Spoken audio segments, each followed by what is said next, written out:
So you've decided to throw a New Year's Eve party and you're wondering, what do I do for a menu?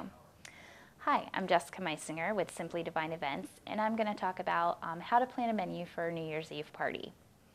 First of all, you're probably not going to have your New Year's Eve party start around dinner time, so you'll have it start around 8 or 9 in the evening, and at that point everybody's eaten dinner, and what I suggest is you could do either desserts and coffees and cordials. If you want something a little more with a little more substance, you can have different appetizers. You can do stations, just with light fare, like a pasta station, a sushi station, something like that, or a carving station with like a nice roast beef and some rolls to make little miniature sandwiches. And then at the stroke of midnight, obviously, you'll have your champagne toast. And then after midnight, a nice way to send off the guests or close out the evening is to offer a breakfast.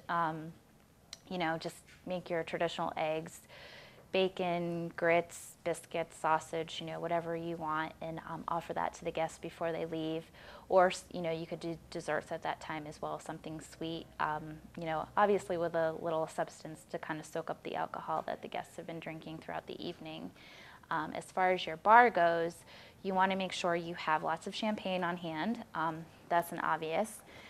You can just keep it simple and just do beer and wine throughout the evening, or you can, make sure you have your well-stocked bar with whiskey, some cordials, vodka, gin, etc. Make sure you have some mixers on hand too, so they can, make some mixed drinks. You can also offer a signature drink, in a festive color like a bright blue or a red.